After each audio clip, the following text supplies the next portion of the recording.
혹독한 겨울이었다. 폭풍우가 불고 나면 이어서 눈과 진눈깨비가 쏟아졌고 꽁꽁 언 얼음은 2월이 되어서도 녹지 않았다. 동물들은 풍차 재건에 온 힘을 기울였다.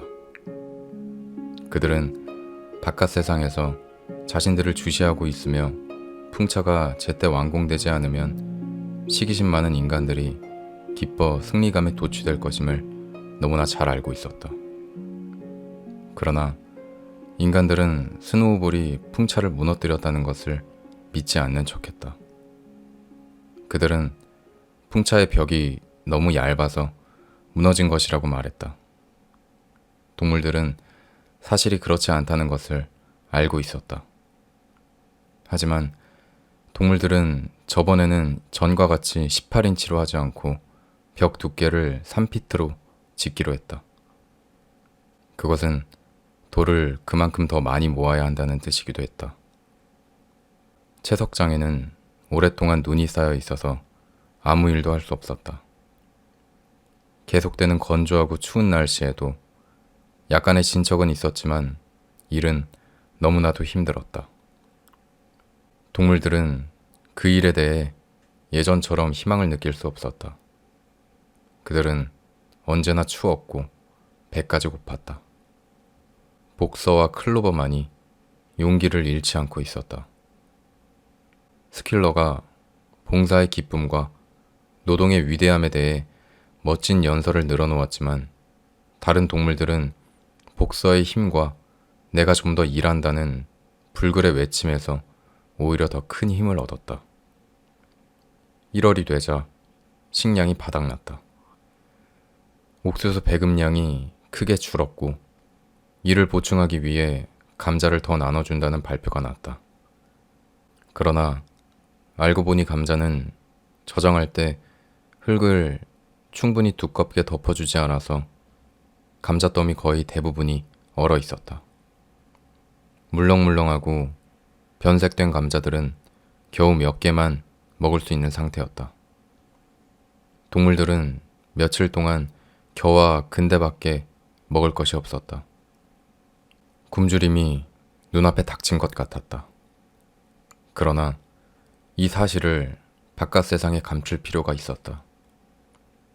풍차가 무너졌다는 소식에 힘을 얻은 인간들이 동물농장에 관해 새로운 거짓말을 만들어내고 있었다.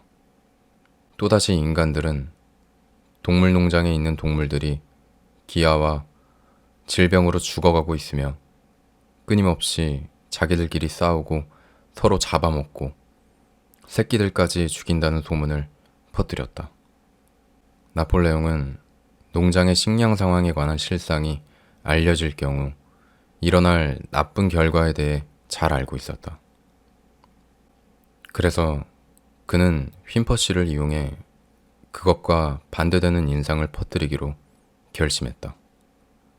지금까지 동물들은 매주 방문하는 휜퍼씨와 접촉하는 일이 전혀 또는 거의 없었지만 이제는 몇몇 선발된 동물들, 대개는 양들이 아무렇지도 않은 것처럼 그가 듣는 데서 식량 배급이 늘었다고 말하라는 지시를 받았다. 게다가 나폴레옹은 곳간에 있는 거의 비어있는 곡식 자루에 모래를 가득 채우고 그 위를 남은 곡식과 빻은 기리로 덮게 했다. 그리고는 적당한 구실을 대서 휜퍼를 곳간으로 데려가 곡식 자루를 슬쩍 보게 했다. 그는 속아 넘어갔고 동물농장은 식량이 부족하지 않다는 소식을 바깥 세상에 계속 알렸다. 그러나 나폴레옹은 공개적으로는 거의 모습을 비치지 않고 거의 모든 시간을 각 문마다 사납게 생긴 개 2마리가 지키고 있는 농가에서 지냈다. 그가 나타날 때는 늘 의례를 갖춘 모습이었는데 개 6마리가 그의 주위에 바짝 붙어서 호위하면서 누구든 가까이 오려 하면 으르렁거렸다. 그는 일요일 아침에도 자주 모습을 나타내지 않았다. 그는 돼지들 중 하나를 통해 자신의 명령을 전달했는데 그 일은 주로 스퀼러가 맡았다. 어느 일요일 아침 스퀼러는 이제 막 다시 알을 낳기 시작한 암탉들에게 계란을 내놓아야 한다고 발표했다. 나폴레옹이 휜퍼를 통해 일주일에 계란을 400개씩 팔기로 계약한 것이다. 계란을 팔아 번 돈으로 여름이 되어 사정이 나아질 때까지 농장을 유지하기에 충분한 식량과 곡물을 살 수 있을 것이다. 이 말을 들은 암탉들은 무섭게 비명을 질러댔다. 이런 희생이 필요하리라고 미리 경고를 받긴 했지만 이런 일이 실제로 벌어지리라고는 생각지 않았던 것이다. 그들은 봄에 부화시킬 알들을 막 모으고 있는 중이어서 지금 그 알들을 빼앗아가는 건 살해 행위라고 항의했다. 존스를 몰아내고 난 이후 처음으로 농장에는 반란 비슷한 일이 일어났다. 3마리의 검은 미노르카종 젊은 암탉들의 지휘 아래 암탉들은 나폴레옹의 요구를 물리치기 위해 단호한 태도를 보이기로 했다. 그들은 석가래 위로 날아올라가 거기서 알을 낳은 다음 바닥으로 떨어뜨려 깨뜨렸다. 나폴레옹은 신속하고 무자비한 조치를 내렸다. 그는 암탉들의 식량 배급을 중단시키고 어떤 동물이라도 암탉에게 옥수수 한 알이라도 준다면 사형에 처하겠다고 선포했다. 개들은 이 명령이 지켜지는지 감시했다. 암탉들은 5일 동안 버티다가 닭장으로 돌아갔다. 그 사이 암탉 9마리가 사망했다. 그들의 시신은 과수원 아래에 묻혔고 사망 원인은 콕시디아증으로 발표되었다. 휜퍼는 이 일에 대해 아무 이야기도 듣지 못했다. 계란은 제때에 공급되었고 식품점 마차가 일주일에 한 번씩 와서 그것들을 싣고 갔다. 그러는 동안에도 스노우볼의 모습은 어디에서도 볼 수 없었다. 폭스우드나 핀치필드 중 한 농장에 그가 숨어 있다는 소문이 돌았다. 이 무렵 나폴레옹은 다른 농장주들과 사이가 예전보다 다소 좋아진 편이었다.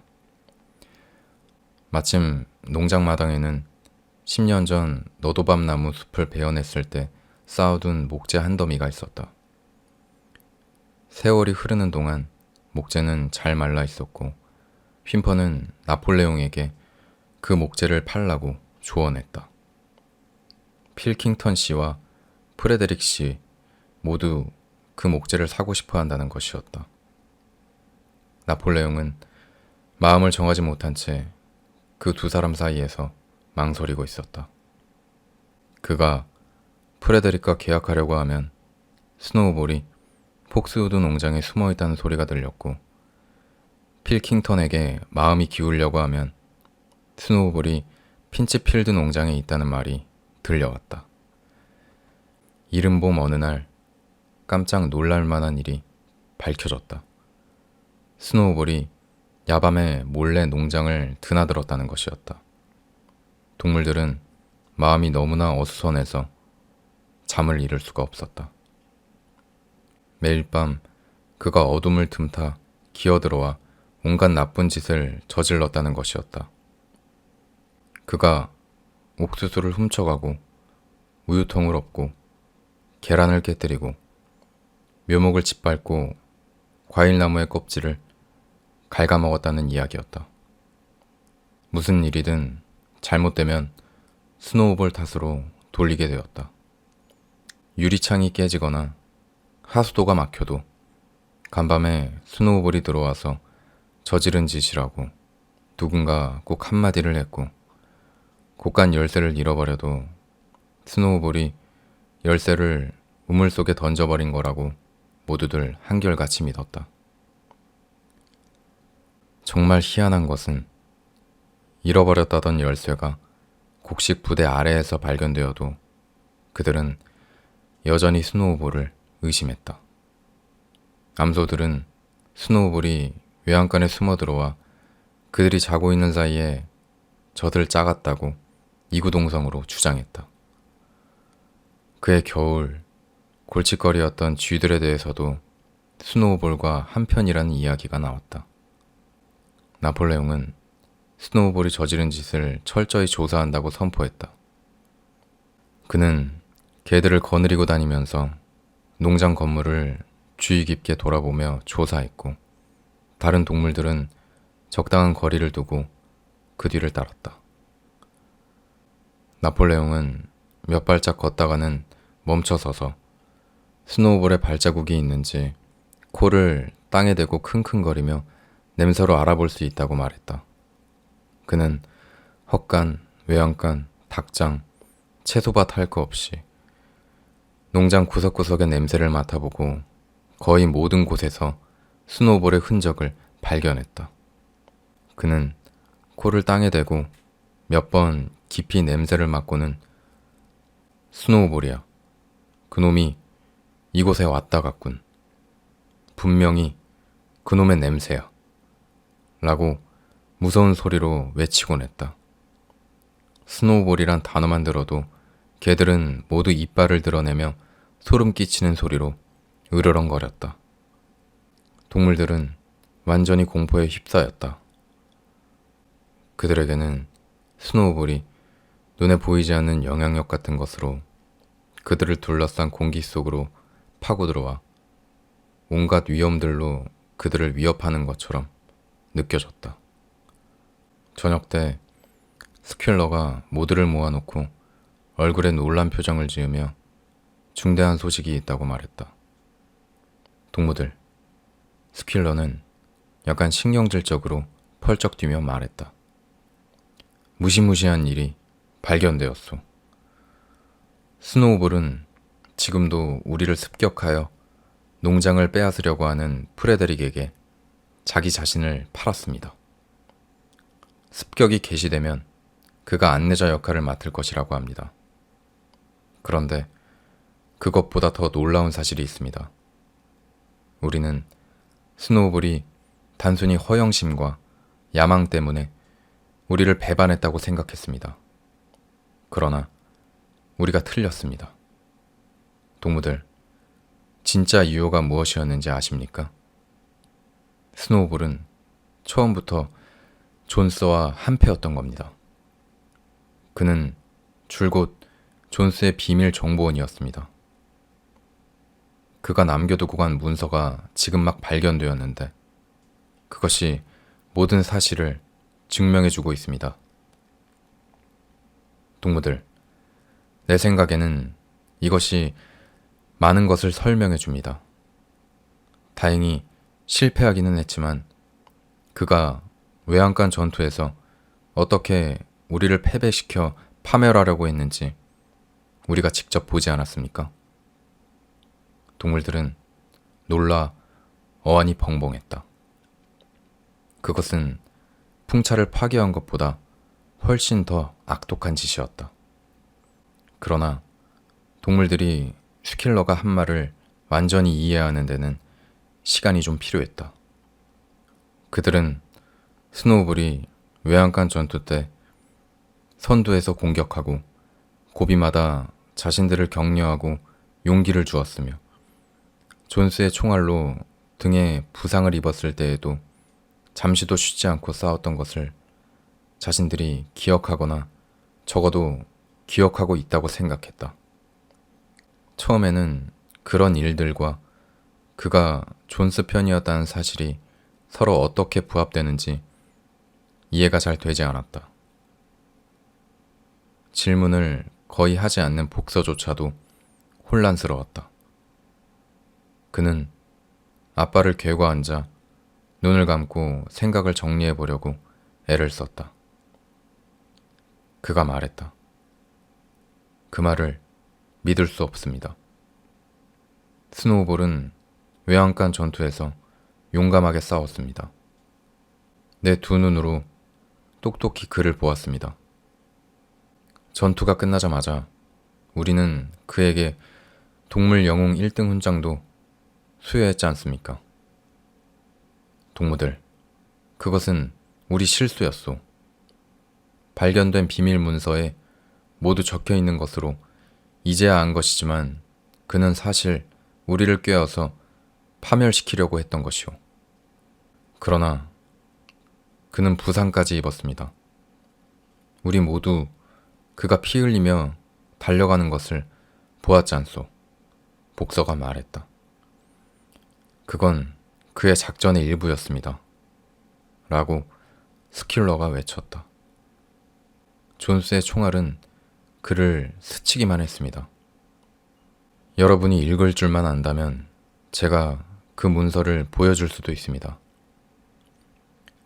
결정적인 순간에 후퇴 신호를 보내어 적군에게 농장을 넘겨주는 것이 스노우볼의 작전이었습니다. 그는 거의 성공할 뻔했습니다. 동무들, 우리의 영웅적인 지도자 나폴레옹 동지가 아니었다면 스노우볼은 성공했을 겁니다. 존스 일당이 마당으로 쳐들어오자 스노우볼이 갑자기 뒤돌아 달아나고 많은 동물들이 그 뒤를 따라갔던 게 기억나지 않습니까? 그리고 모두가 겁에 질려 당황하고 있던 바로 그 순간에 나폴레옹 동지가 인간에게 죽음을 이라고 외치며 앞으로 달려나가 존스의 다리에 이빨을 박아 넣었던 기억이 나지 않느냔 말입니다. 동무들도 분명히 기억할 겁니다. 스킬러가 좌우로 폴짝폴짝 뛰며 소리쳤다. 스킬러가 그 장면을 그토록 생생하게 묘사하자 동물들은 정말 그랬던 기억이 나는 것 같았다. 어쨌든 그들은 전투에서 결정적인 순간에 스노우볼이 뒤돌아 달아났던 것을 기억하게 되었다. 그러나 복서는 여전히 마음이 조금 찜찜했다. 스노우볼이 처음부터 반역자였다고는 생각하지 않습니다. 마침내 그가 말했다. 그가 나중에는 달라졌을지도 모르지만 외양간 전투에서 그는 훌륭한 동지였습니다. 우리의 지도자 나폴레옹 동지께서는 스킬러는 아주 천천히 분명한 어조로 말했다. 스노우볼이 처음부터 존스의 첩자였다고 단언하셨습니다. 그렇소. 단언하셨단 말입니다. 반란이 계획되기 훨씬 오래전부터 말이오. 그렇다면 문제는 달라지죠. 나폴레옹 동지의 말이라면 그건 틀림없이 옳은 거요. 복서가 말했다. 그게 바로 진정한 정신이오, 동무. 라고 소리치면서도 스퀼러가 자꾸 반짝이는 눈으로 복서를 험악하게 쳐다본 것을 알 수 있었다. 그는 돌아서서 가다가 걸음을 멈추고 인상적인 말을 덧붙였다. 우리 농장의 모든 동물들에게 두 눈을 크게 뜨고 있을 것을 경고하는 바이오. 이 순간에도 우리 중에 스노우볼의 첩자가 몇 명 숨어 있다고 생각할 만한 증거가 있으니 말이오. 사이로 오후 늦게 모든 동물들은 마당에 집결하라는 나폴레옹의 명령이 있었다. 동물들이 모두 모이자 나폴레옹이 훈장 2개를 달고 농가에서 나왔다.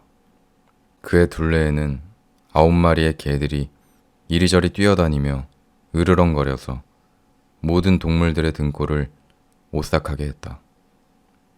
동물들은 뭔가 끔찍한 일이 벌어질 것을 예견이라도 한 듯 제자리에 조용히 움크리고 앉아 있었다. 나폴레옹은 우뚝 서서 동물들을 둘러보고는 꾀획하고 날카로운 고성을 냈다. 그 즉시 개들이 앞으로 뛰어나가 4마리 돼지들의 귀를 물어 고통과 공포로 비명을 지르는 그들을 나폴레옹의 발치로 끌어냈다. 돼지들의 귀에서는 피가 흘러내렸다. 피맛을 본 개들은 잠깐 제정신이 아닌 것 같았다. 모든 동물들이 놀란 것은 개 3마리가 복서에게 달려들었을 때였다. 복서는 그들이 달려드는 것을 보고 커다란 발굽을 들어 그중 한 마리를 공중에서 잡아채어 땅바닥에 짓눌렀다. 그 개는 살려달라고 비명을 질렀고 나머지 두 마리도 다리 사이로 꼬리를 내리고 도망쳤다. 복서는 개를 밟아 죽여야 할지 놔줘야 할지 몰라서 나폴레옹을 쳐다보았다. 나폴레옹은 안색이 바뀌는 듯 싶더니 복서에게 개를 놓아주라고 날카롭게 명령했다. 복서가 발굽을 들자 개는 다친 채 낑낑대며 슬금슬금 도망쳤다. 소라는 곧 가라앉았다. 돼지 4마리는 죄를 지었다는 표정을 얼굴 가득히 짓고 부들부들 떨면서 기다리고 있었다. 나폴레옹은 그들에게 죄를 자백하라고 명령했다. 그들은 나폴레옹이 일요일 집회를 폐지했을 때 항의하던 돼지들이었다. 더 이상 재촉할 것도 없이 그들은 스노우볼이 추방된 후 지금까지 줄곧 그와 비밀리에 접촉해왔으며 그와 공모해서 풍차를 파괴했고 동물농장을 핀치필드 농장의 프레데릭 씨에게 넘겨주기로 스노우볼과 공모했다고 순순히 자백했다. 그들은 또 스노우볼이 지난 몇 년 동안 존스의 비밀 정보원이었다고 자신들에게 은밀히 인정했다는 말도 덧붙였다. 그들이 자백을 마치자 개들이 재빨리 그들의 목을 물어뜯었고 나폴레옹은 험악한 목소리로 다른 동물들은 자백할 것이 없냐고 물었다. 계란 문제로 반란을 시도했던 암탉 3마리가 앞으로 나와 스노우볼이 꿈속에서 그들에게 나타나 나폴레옹의 명령에 복종하지 말도록 충동했다고 진술했다. 그들 역시 처형되었다. 그 다음에는 거위 1마리가 앞으로 나와 지난해 추수 때 옥수수 이삭 6개를 숨겨두었다가 밤에 몰래 먹었다고 자백했다. 이어 양 1마리가 물을 마시는 연못에 오줌을 누웠는데 그것은 스노우볼이 시킨 짓이었다고 말했다. 또 다른 양 2마리는 나폴레옹을 열렬히 지지했던 늙은 순양이 감기에 걸렸을 때 자기들이 쫓아다니며 모닥불 주위를 빙빙 돌게 해 그를 죽게 했다고 자백했다. 그들은 모두 그 자리에서 처형되었다. 이런 식으로 자백과 처형이 계속되었다. 나폴레옹의 발치에는 시체 더미가 쌓였으며 존스가 쫓겨난 이래 처음으로 공기 중에 피냄새가 진동했다. 처형이 끝나자 돼지와 개들을 제외한 나머지 동물들은 모두 한 덩어리가 되어 슬금슬금 마당을 빠져나갔다. 그들은 너무나 충격을 받아 처참한 기분이었다. 그들은 스노우볼과 공모한 동물들의 반역과 방금 그들이 목격한 처형 중 어느 것이 더 충격적인지 알 수 없었다. 과거에도 이와 똑같이 무시무시한 유혈 장면이 벌어진 적은 자주 있었지만 오늘 일은 자기들 사이에서 일어났다는 점에서 동물들에게는 훨씬 더 끔찍하게 느껴졌다. 존스가 농장에서 쫓겨난 후 지금까지 어떤 동물도 다른 동물을 죽이지 않았다. 심지어 쥐새끼 1마리 죽이지 않았다. 그들은 반쯤 완성된 풍차가 서 있는 언덕으로 올라가서 몸을 따뜻하게 하려고 한데 모이듯 일제히 한 곳에 웅크리고 앉았다. 나폴레옹이 동물들에게 소집 명령을 내리기 직전에 갑자기 사라진 고양이를 제외하고 클로버, 뮤리엘, 벤자민, 암소와 양들, 거위와 암탉들 모두가 모여 있었다. 한동안 아무도 말이 없었다. 복서만이 혼자 서 있었다. 그는 안절부절 못하며 이리저리 움직이면서 길고 검은 꼬리를 옆구리에 휘두르기도 하고 이따금씩 놀랍다는 듯이 작은 신음소리를 뱉어냈다. 마침내 그가 입을 열었다. 믿어지지가 않아. 이런 일이 우리 농장에서 일어나다니. 우리에게 뭔가 문제가 있는 게 틀림없어요. 내 생각으론 더 열심히 일하는 것이 해결책인 것 같아요. 이제부터 저는 아침에 1시간 더 일찍 일어나도록 하겠어요. 그러더니 그는 무거운 발걸음을 옮겨 채석장으로 향했다. 그곳에 도착하자 그는 밤이 되어 일을 마칠 때까지 돌을 연이어 2집 모아서 풍차 있는 곳으로 끌고 갔다. 동물들은 아무 말도 하지 않고 클로버 주위에 꼭 붙어 있었다. 그들이 앉아있는 언덕에서는 그 일대의 시골 풍경이 넓게 펼쳐져 보였다. 동물 농장도 거의 다 한눈에 보였다. 한 길까지 뻗어 있는 긴 목장이며 목초지, 덤불, 물 마시는 연못이 있었고 밭에서는 어린 밀들이 풍성하고 파랗게 자라고 있었으며 농장 건물들의 빨간 지붕 위에 굴뚝에서는 연기가 모락모락 피어오르고 있었다. 맑게 갠 봄날 저녁이었다. 새싹이 돋는 울타리와 풀밭이 저녁 햇살을 받아 황금빛으로 빛나고 있었다. 동물들에게는 농장이 지금처럼 탐스러워 보인 적이 없었다.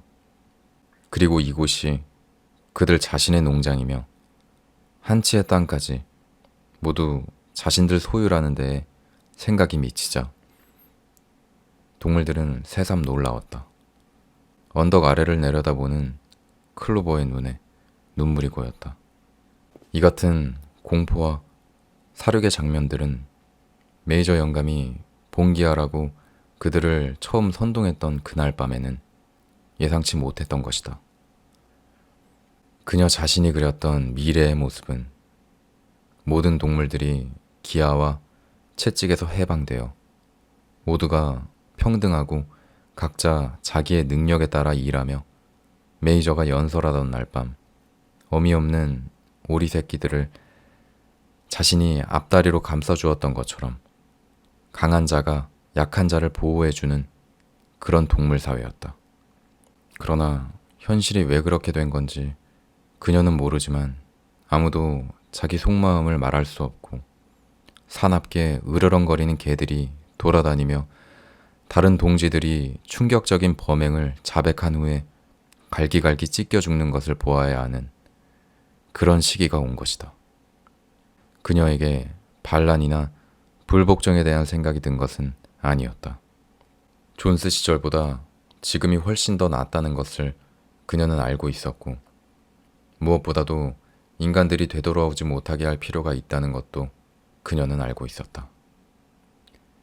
무슨 일이 있든 그녀는 여전히 충성하고 열심히 일하며 그녀에게 주어진 명령을 수행하고 나폴레옹의 통치를 받을 것이었다. 그러나 그럼에도 그녀와 다른 동물들이 바라고 애썼던 것이 이런 것을 위해서는 아니었다. 그들이 풍차를 건설하고 존스의 총알에 맞섰던 것이 이런 것을 위해서는 아니었다. 표현할 말을 찾을 수는 없었지만 그녀의 생각은 그랬다. 마침내 클로버는 자신이 찾아내지 못한 말을 어느 정도 대신 해줄 수 있는 것은 노래라는 생각이 들어 영국의 동물들을 노래하기 시작했다. 그녀 주위에 앉아있던 다른 동물들도 따라 불렀다. 그들은 영국의 동물들을 처량하고 구성지게 느릿느릿 3번 연이어 불렀다. 그들이 영국의 동물들을 그런 식으로 노래 부르는 것은 이번이 처음이었다. 그들이 영국의 동물들 노래를 3번째로 마쳤을 때 스퀼러가 개 2마리와 함께 뭔가 중요한 말이 있다는 태도로 그들에게 다가왔다. 그는 나폴레옹 동지의 특별 지시에 따라 영국의 동물들은 금지곡이 되었다고 발표했다. 지금부터 그 노래를 불러서는 안 된다는 것이었다. 동물들은 깜짝 놀랐다. 왜죠? 뮤리엘이 물었다. 그 노래가 더 이상 필요하지 않기 때문이요, 동무. 스퀼러가 딱딱하게 말했다. 영국의 동물들은 반란의 노래였소. 하지만 반란은 이제 완수되었소. 오늘 오후 반역자들의 처형이 그 최종 행동이었소. 내부와 외부의 적들을 모두 패퇴시켰소. 영국의 동물들에서 우리는 다가올 미래의 더 나은 사회에 대한 갈망을 표현했었소. 하지만 그 사회는 지금 수립되었으므로 분명히 이 노래는 더 이상 아무런 목적을 가지고 있지 않소. 두렵기는 했지만 몇몇 동물들이 항의를 하려고도 했다. 그러나 그 순간 양들이 네 발은 선하고 두 발은 악하다를 언제나처럼 몇 분 동안 계속해서 외쳐대는 바람에 그 논의는 끝나고 말았다. 그래서 영국의 동물들은 더 이상 들리지 않게 되었다. 그 노래를 대신해서 시인 미니무스가 다른 노래를 하나 작곡했는데 그 노래는 이렇게 시작되었다. 동물농장, 동물농장. 나를 따르면 그대들은 결코 다치지 않으리. 이 노래는 매주 일요일 아침 길을 개양하고 난 후 불렀다. 그러나 동물들에게는 어쩐지 이 새 노래의 가사나 곡조가 영국의 동물들만 못한 것 같았다.